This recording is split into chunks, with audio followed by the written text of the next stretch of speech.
Hi, ഇന്നൊരു മീനച്ചാറിൻ്റെ recipe ആയിട്ടാണ് കേട്ടോ വന്നിട്ടുള്ളത്. വളരെ നാൾ കേടുകൂടാതെ ഇരിക്കുന്ന നല്ല ടേസ്റ്റി ആയിട്ടുള്ളൊരു മീനച്ചാറാണ് കേട്ടോ ഇത്. അപ്പോൾ ഇത് കേടുകൂടാതെ ഇരിക്കാനുള്ള 1-2 ടിപ്സും ഞാൻ പറയുന്നുണ്ട് കേട്ടോ വീഡിയോയിൽ. അപ്പോൾ നിങ്ങൾ വീഡിയോ സ്കിപ്പ് ചെയ്യാതെ കാണാം. ഇതിനായിട്ട് ഞാൻ 1/2 കിലോ നെയ്മീനാണ് കേട്ടോ എടുത്തിട്ടുള്ളത്. ചെറിയ പീസാക്കിയിട്ട് കട്ട് ചെയ്തിട്ടുണ്ട്. ഇതിലേക്ക് എരിവുള്ള 1 ടേബിൾ സ്പൂണ് മുളക് പൊടിയാണ് ഇട്ട് കൊടുക്കുന്നത്. പിന്നെ 1/4 ടീസ്പൂണ് മഞ്ഞൾപ്പൊടിയും 1/4 ടീസ്പൂണ് കുരുമുളക് പൊടിയും ആവശ്യത്തിനുള്ള ഉപ്പും ഇട്ട് കൊടുക്കുന്നുണ്ട് കേട്ടോ. എന്നിട്ട് ഇത് കൈ വെച്ചിട്ടുണ്ട് ഞാൻ നന്നായിട്ടൊന്ന് മിക്സ് ചെയ്തിട്ട് എടുക്കുന്നുണ്ട്. എന്നിട്ട് ഒരു അരമണിക്കൂർ ഇത് റെസ്റ്റ് ചെയ്യാനായിട്ട് മാറ്റി വെക്കാം. ഇപ്പോൾ അതായത് ഒരു അരമണിക്കൂർ കഴിഞ്ഞിട്ടുണ്ട്. മസാലയൊക്കെ നന്നായിട്ട് തന്നെ പിടിച്ചിട്ടുണ്ട് കേട്ടോ. ഇനി ഇത് ഫ്രൈ ചെയ്യാനായിട്ട് ഒരു പാൻ അടുപ്പത്ത് വെച്ചിട്ട് അതിലേക്ക് നല്ലെണ്ണയാണ് ഒഴിച്ച് കൊടുക്കുന്നത്. അപ്പോൾ നല്ലെണ്ണയിൽ ഉണ്ടാക്കണതാകുമ്പോൾ നമുക്ക് കുറച്ച് അധികം നാൾ കേടുകൂടാതെ ഇരിക്കും കേട്ടോ. പെട്ടെന്ന് ഉപയോഗിക്കാനൊക്കെ ആണെന്നുണ്ടെങ്കിൽ വെളിച്ചെണ്ണയിൽ ഫ്രൈ ചെയ്തിട്ട് പിന്നെ അങ്ങനെ റെഡിയാക്കിയിട്ട് എടുക്കുക. പക്ഷേ ഒന്ന് കൂടി ടേസ്റ്റ്, അച്ചാറിന് നല്ല ടേസ്റ്റ് ഈ ഒരു നല്ലെണ്ണയിൽ ഫ്രൈ ചെയ്തിട്ട് എടുക്കുമ്പോഴും നല്ലെണ്ണയിൽ തയ്യാറാക്കുമ്പോഴുമാണ് കേട്ടോ. അപ്പോൾ അതായത് ഇതിൽ ഇങ്ങനെ നിരത്തി വെച്ച് കൊടുക്കുന്നുണ്ട്. നമ്മൾ കുറേശ്ശായിട്ട് ഫ്രൈ ചെയ്തിട്ട് എടുക്കേണ്ട ആവശ്യമൊന്നുമില്ല. 100 ml നല്ലെണ്ണ കേട്ടോ ഞാനിതിലേക്ക് ഒഴിച്ചു കൊടുത്തിട്ടുള്ളത്. അപ്പോൾ അതിൽ തന്നെ ഇങ്ങനെ ഒന്ന് നിരത്തി വെച്ചിട്ട് കൊടുത്താൽ മതി. ഇതൊന്ന് ഫ്രൈ ആയിട്ട് വരുമ്പോൾ ഇതിൻ്റെ എണ്ണ അതിന് പാകത്തിനായിക്കോളൂ കേട്ടോ. ഇതിലേക്ക് ഇട്ട് കൊടുക്കുമ്പോൾ നമുക്ക് തോന്നും ഓയിൽ തീരെ ഇല്ല എന്നൊക്കെ തോന്നും കേട്ടോ. പക്ഷേ ഇതൊന്ന് ഫ്രൈ ആയിട്ട് വരുമ്പോൾ ഓയിൽ ഇതിന് പാകമായിട്ട് തന്നെ ആകും കേട്ടോ. അപ്പോൾ ഇതൊരു ഭാഗം ഫ്രൈ ആയിട്ടുണ്ട് കേട്ടോ. കുറച്ചൊക്കെ നന്നായിട്ടല്ല. അപ്പോൾ ഇത് ഒന്ന് തിരിച്ചിട്ട് കൊടുക്കുന്നുണ്ട് ഞാൻ. എന്നിട്ട് ഇതാ ചെറിയ തീയിലിട്ടിട്ടൊന്ന് ഫ്രൈ ചെയ്തിട്ടെടുക്കുക. കൂടുതലായിട്ട് ഫുൾ ഫ്ലെയിമിലിട്ടിട്ട് ഇത് ഫ്രൈ ചെയ്തിട്ടെടുക്കരുത്. അപ്പോൾ മീൻ കഷ്ണങ്ങൾ ഹാർഡായി പോകും കേട്ടോ. ഇതിവിടെ റെഡി ആയിട്ടുണ്ട്. നമുക്കിത് എണ്ണയിൽ നിന്ന് മാറ്റി കൊടുക്കാം. ഇപ്പോൾ കണ്ടില്ലേ, എണ്ണയൊക്കെ നന്നായിട്ട് തന്നെ നല്ല ക്ലിയർ ആയിട്ട് തന്നെ കിട്ടിയിട്ടുണ്ട്. കരിഞ്ഞൊന്നും പോയിട്ടില്ല. നമ്മൾ ചെറിയ തീയിൽ ഫ്രൈ ചെയ്തിട്ടെടുത്തതുകൊണ്ട് തന്നെയാണ് കേട്ടോ. ഇനി ഇത് എണ്ണയിൽ നിന്ന് മാറ്റി കൊടുക്കുക. അപ്പോൾ ആ മീൻ കഷ്ണങ്ങൾ ഫുള്ളായിട്ട് ഞാൻ എണ്ണയിൽ നിന്ന് മാറ്റി കൊടുത്തിട്ടുണ്ട്. ഇനി ഈ എണ്ണ കളയൊന്നും വേണ്ട കേട്ടോ. ഇതിൽ തന്നെയാണ് നമ്മൾ അച്ചാർ റെഡിയാക്കിയിട്ട് എടുക്കുന്നത്. അതിനായിട്ട് ഞാനൊരു പാത്രം അടുപ്പത്ത് വെച്ചിട്ട് അതിലേക്ക് ഈ എണ്ണ ഒഴിച്ച് കൊടുക്കുന്നുണ്ട് കേട്ടോ. നമ്മൾ ഫ്രൈ ചെയ്തിട്ടുള്ള ആ പാത്രത്തിൽ തന്നെ പാനിൽ തന്നെ വേണമെങ്കിൽ ഉണ്ടാക്കാം കേട്ടോ. പക്ഷെ ഒന്ന് നല്ല കുറച്ച് വലിയ പാത്രം ആയിക്കോട്ടെ എന്ന് കരുതിയിട്ടാണ് ഞാൻ ഈ ഒരു പാത്രം എടുത്തിട്ടുള്ളത്. അപ്പോൾ ഇതാ എണ്ണ നന്നായിട്ട് ചൂടായിട്ട് വന്നിട്ടുണ്ട്. അതിലേക്ക് 1/4 ടീസ്പൂണ് ഉലുവ ഇട്ട് കൊടുക്കുക. ഉലുവ ഒന്ന് ചൂടായി വരുന്ന ടൈമിൽ ഇതിലേക്ക് 1.5 ടീസ്പൂണ് കടുകാണ് ഇട്ട് കൊടുക്കണം കേട്ടോ.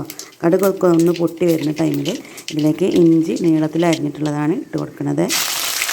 ഞാനിവിടെ 3 ടേബിൾ സ്പൂണോളം ഇഞ്ചി എടുത്തിട്ടുണ്ട് കേട്ടോ, നീളത്തിൽ അരിഞ്ഞിട്ടുള്ളത്. ഇഞ്ചി നന്നായിട്ട് തന്നെ ഒന്ന് വാടി വരുന്ന ടൈമിൽ ഇതിലേക്ക് 3 ടേബിൾ സ്പൂണ് വെളുത്തുള്ളി നീളത്തിൽ അരിഞ്ഞിട്ടുള്ളതാണ് ഇട്ട് കൊടുക്കുന്നത്. ഇഞ്ചീൻ്റെ കളറൊക്കെ ഒന്ന് ചെറുതായിട്ടൊന്ന് മാറി വരണേ. എന്നിട്ട് മാത്രം വെളുത്തുള്ളി ചേർത്ത് കൊടുക്കുക. വെളുത്തുള്ളി നന്നായിട്ടൊന്ന് ഇതുപോലെ ഒന്ന് വഴറ്റിയിട്ടെടുക്കുക. ചിലർ ഈ വെളുത്തുള്ളി ഇഞ്ചിയൊക്കെ ചതച്ചിട്ട് ചേർത്ത് കൊടുക്കണതാണ് കേട്ടോ. എനിക്ക് ഇങ്ങനെ നീളത്തിൽ അരിഞ്ഞിട്ട് ചേർത്ത് കൊടുക്കണതാണ് ഇഷ്ടം. ഇതാ വെളുത്തുള്ളി ഒന്ന് വാടി വരുമ്പോൾ പച്ചമുളക് വട്ടത്തിൽ അരിഞ്ഞിട്ടുള്ളത് ഇട്ട് കൊടുക്കുക. അപ്പോൾ ഇത് വലിയ എരിവൊന്നും ഇല്ലാത്ത പച്ചമുളകാണ്. അപ്പോൾ നിങ്ങളുടെ കയ്യിൽ എരിവുള്ള പച്ചമുളകാണെങ്കിൽ അതിനനുസരിച്ചിട്ടുള്ള അളവിലിട്ട് കൊടുക്കുക. പച്ചമുളകും കൂടി ഇട്ട് കൊടുത്തിട്ട് പിന്നെ ഇതിലേക്ക് ഒരു 2 തണ്ട് കറിവേപ്പില കൂടി ഇട്ട് കൊടുക്കുക കേട്ടോ. അത് നന്നായിട്ട് തന്നെ എണ്ണയിലൊന്ന് മൂപ്പിച്ചിട്ടെടുക്കുക. ഇപ്പോൾ ഇതാ ഇഞ്ചിയും വെളുത്തുള്ളിയും പച്ചമുളകും കറിവേപ്പിലയൊക്കെ നന്നായിട്ട് തന്നെ ഒന്ന് മൂത്ത് കിട്ടിയിട്ടുണ്ട്. ഇനി ഇത് ഫ്ലെയിം നന്നായിട്ട് കുറച്ച് വെച്ചിട്ട് ഇതിലേക്ക് പൊടികൾ ചേർത്ത് കൊടുക്കുക. അതിനായിട്ട് ആദ്യം തന്നെ 1 ടേബിൾ സ്പൂണ് എരിവുള്ള മുളക് പൊടിയാണ് കേട്ടോ ഇട്ട് കൊടുക്കുന്നത്. പിന്നെ 2 ടേബിൾ സ്പൂണ് കാശ്മീരി മുളക് പൊടി ഇട്ട് കൊടുക്കുന്നുണ്ട്. അപ്പോൾ ഇത് ഒരു നല്ലൊരു കളർ കിട്ടാൻ വേണ്ടിയിട്ടാണ് കേട്ടോ ഇങ്ങനെ ഇട്ട് കൊടുക്കുന്നത്. പിന്നെ 1/4 ടീസ്പൂണ് മഞ്ഞൾപ്പൊടി ഇട്ട് കൊടുക്കുന്നുണ്ട്. 1 ടീസ്പൂണ് കായത്തിൻ്റെ പൊടി ഉണ്ടല്ലോ അതിട്ട് കൊടുക്കുന്നുണ്ട്. അപ്പോൾ നിങ്ങളുടെ കയ്യിൽ കട്ടക്കായ ആണെങ്കിൽ അതൊന്ന് പൊടിച്ചിട്ട് ചേർത്ത് കൊടുത്താൽ മതി. പിന്നെ ഇത് കുരുമുളക് പൊടിയാണ് കേട്ടോ ഞാനിപ്പോൾ ഇട്ട് കൊടുത്തിട്ടുള്ളത്. ഇത് വൈറ്റ് പെപ്പർ പൗഡറാണ് കേട്ടോ. അപ്പോൾ നിങ്ങളുടെ കയ്യിലുള്ളത് ഇട്ട് കൊടുക്കുക. പിന്നെ ഉലുവപ്പൊടി നിങ്ങൾക്ക് ഈ ടൈമിൽ ഇട്ട് കൊടുക്കുക. നമ്മൾ ഫസ്റ്റ് ഉലുവ പൊട്ടിച്ചിട്ടാണ് കേട്ടോ ഇത് വഴറ്റിയിട്ട് എടുത്തിട്ടുള്ളത്. അതുകൊണ്ടാണ് ഞാൻ ഉലുവപ്പൊടി ചേർത്ത് കൊടുക്കാത്തത്. എന്നിട്ട് ഇതൊക്കെ കൂടിയിട്ട് നന്നായിട്ടൊന്ന് മിക്സ് ചെയ്ത ശേഷം പിന്നെ ഫ്ലെയിം കൂട്ടി കൊടുക്കുക കേട്ടോ. അപ്പോൾ ഞാൻ ചെറിയ തീയിലാക്കിയിട്ട് ആണ് വെച്ചിട്ടുള്ളത്. നന്നായിട്ട് തന്നെ ഈ ചെറിയ തീയിൽ കിടന്നിട്ട് തന്നെ ഇതൊന്ന് മൊരിഞ്ഞിട്ട് കിട്ടട്ടെ. എന്നിട്ട് ഇതിലേക്ക് ആവശ്യത്തിനുള്ള ഉപ്പിട്ട് കൊടുക്കുക. കല്ലുപ്പാണ് ഞാൻ ഇട്ട് കൊടുത്തിട്ടുള്ളത്. ഇത് കൂടി ഇട്ട് കൊടുത്തിട്ട് നന്നായിട്ടൊന്ന് മിക്സാക്കിയ ശേഷം ഇതിലേക്ക് ഞാൻ 1/2 കപ്പോളം വിനാഗിരിയാണ് ഒഴിച്ച് കൊടുക്കുന്നത്. വിനാഗിരി ഒഴിച്ച് കൊടുത്തിട്ട് നന്നായിട്ട് ഇതൊന്ന് മിക്സ് ചെയ്യുക. 1/2 കപ്പ് വിനാഗിരി ഒഴിച്ച് കൊടുത്ത ശേഷം പിന്നെ ഞാൻ 2 ടേബിൾ സ്പൂൺ കൂടി ഒഴിച്ച് കൊടുക്കുന്നുണ്ട് കേട്ടോ. ഇപ്പോൾ ഒരു 3/4 കപ്പോളം വിനാഗിരി ഞാനിതിലേക്ക് ഒഴിച്ച് കൊടുത്തിട്ടുണ്ട്. ഇതൊക്കെ ഒഴിച്ച് കൊടുത്തിട്ട് നന്നായിട്ടൊന്ന് മിക്സ് ചെയ്തിട്ട് ചെറുതായിട്ടൊന്ന് തിള വരുന്ന ടൈമിൽ നമ്മൾ ഫ്രൈ ചെയ്ത് വെച്ചിട്ടുള്ള ഫിഷ് ഇതിലേക്ക് ചേർത്ത് കൊടുക്കുക കേട്ടോ. എന്നിട്ട് ഇത് നന്നായിട്ട് മിക്സ് ചെയ്യുക. അപ്പോൾ ഈ അച്ചാർ കേട് കൂടാതിരിക്കാൻ ഇതിൽ ഫസ്റ്റ് തന്നെ നമ്മൾ ശ്രദ്ധിക്കേണ്ടത് നനവുള്ള സ്പൂണുകൾ കൊണ്ടൊന്നും അച്ചാർ എടുക്കാനായിട്ട് ശ്രമിക്കരുത് കേട്ടോ. നല്ല തുടച്ച് വെള്ളമയമൊന്നുമില്ലാത്ത സ്പൂൺ കൊണ്ട് തന്നെ അച്ചാർ എടുക്കുക. അടുപ്പ് തുറക്കുമ്പോൾ പകൽ സമയങ്ങളിൽ തുറക്കാനായിട്ട് ശ്രദ്ധിക്കുക കേട്ടോ. ഇനി രാത്രിത്തേക്ക് വേണമെന്നുണ്ടെങ്കിൽ ചെറിയൊരു പാത്രത്തിലേക്ക് കുറച്ച് മാറ്റി വെച്ചിട്ട് അടുപ്പ് ടൈറ്റാക്കി വെക്കുക. രാത്രിയിൽ അച്ചാർ ഭരണികൾ തുറക്കാതിരിക്കണതാണ് നല്ലത്. പിന്നെ നമ്മൾ ഭരണിയിൽ അച്ചാർ ആക്കി വെച്ചിട്ട് പിന്നെ നമ്മൾ എടുത്ത ശേഷം അവിടെ ഇവിടെയൊക്കെ പൊന്തി നിൽക്കൂലേ, അപ്പോൾ അതില്ലാതെ ഒരു സ്പൂണിൻ്റെ അടിഭാഗം വെച്ചിട്ട് നന്നായിട്ട് തന്നെ നിരത്തി കൊടുക്കണം കേട്ടോ. അച്ചാർ ഒരേ ലെവലിലാക്കണം, അപ്പോഴും പെട്ടെന്ന് തന്നെ കേടാവില്ല. ഇപ്പോൾ ഇതിലേക്ക് ഞാൻ ഉപ്പ് നോക്കിയപ്പോൾ കുറച്ചൊരു ഉപ്പിൻ്റെ കുറവുണ്ട്. ഉപ്പുണ്ട്, പക്ഷെ അച്ചാറാകുമ്പോൾ ഉപ്പൊന്ന് കുറച്ചൊന്ന് മുന്നിട്ട് നിൽക്കണമല്ലോ. അപ്പം അതും പെട്ടെന്ന് കേടാവാതിരിക്കാനുള്ളൊരു ഇതാണ് കേട്ടോ. ഇൻഗ്രീഡിയൻസ് ആണ് ഉപ്പ്. അത് കുറച്ച് മുന്നിട്ട് നിൽക്കുകയാണെങ്കിൽ അച്ചാർ പെട്ടെന്ന് കേടാവില്ല കേട്ടോ. അപ്പോൾ ഇതിവിടെ റെഡി ആയിട്ടുണ്ട് കേട്ടോ. അപ്പോൾ ഞാനിതിലേക്ക് കുറച്ചുകൂടി ഉപ്പിട്ട് കൊടുത്തിട്ട് നന്നായിട്ടൊന്ന് മിക്സ് ചെയ്തിട്ട് എടുത്തിട്ടുണ്ട്. പിന്നെ വിനാഗിരി ഒന്നും ചേർത്ത് കൊടുത്തിട്ടില്ല.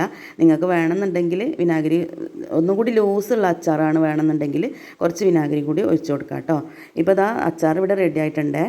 ഞാനൊരു പാത്രത്തിലേക്ക് മാറ്റി തരാം കേട്ടോ. നിങ്ങൾക്ക് കാണാൻ വേണ്ടിയിട്ടാണ് ഇങ്ങനെ മാറ്റിയിട്ടെടുക്കുന്നത്. അപ്പോൾ ഇത് നന്നായിട്ട് ചൂടാറി തണുത്ത ശേഷം നമ്മൾ ബോട്ടിലേക്ക് മാറ്റി കൊടുക്കാം കേട്ടോ. ഇപ്പോൾ അച്ചാറൊക്കെ നന്നായിട്ട് തന്നെ ചൂടാറിയിട്ട് നല്ല തണുത്തിട്ടുണ്ട് കേട്ടോ. അപ്പോൾ നമ്മൾ വേഗം തന്നെ പിന്നെ ഇതൊരു ബോട്ടിലേക്ക് ആക്കി വെക്കാം. അപ്പോൾ ബോട്ടിലെടുക്കുമ്പോൾ ശ്രദ്ധിക്കേണ്ടത് നന്നായിട്ട് കഴുകി വൃത്തിയാക്കിയിട്ട് പിന്നെ തുടച്ചിട്ട് ഉണക്കണം കേട്ടോ. പറ്റുമെങ്കിൽ വെയിലത്ത് വെച്ചിട്ടൊന്ന് ഉണക്കിയെടുക്കാനായിട്ട് ശ്രദ്ധിക്കുക. അല്ലെങ്കിൽ അടുപ്പിൻ്റെ ഒരു ഭാഗത്ത് കമിഴ്ത്തി വെച്ചാലും നന്നായിട്ട് തന്നെ ഇതിൻ്റെ ഉള്ളൊക്കെ ഒന്ന് ഡ്രൈ ആയിട്ട് കിട്ടുമേ. അപ്പോൾ അങ്ങനെ റെഡിയാക്കിയിട്ട് വെക്കുക. അപ്പോൾ അച്ചാർ കുറേ കാലം കേടുകൂടാതിരിക്കാനുള്ള ടിപ്പ് ഞാൻ പറഞ്ഞല്ലോ. സ്പൂണിൻ്റെ അടിഭാഗം കൊണ്ട് ഇങ്ങനെ ഒന്ന് നിരത്തി വെച്ച് കൊടുക്കുക കേട്ടോ. അപ്പോൾ ഈ എണ്ണയൊക്കെ മുകളിലോട്ട് തെളിഞ്ഞിട്ട് അങ്ങനെ നിൽക്കുമ്പോൾ അച്ചാർ പെട്ടെന്നൊന്നും തന്നെ കേടാവില്ല കേട്ടോ.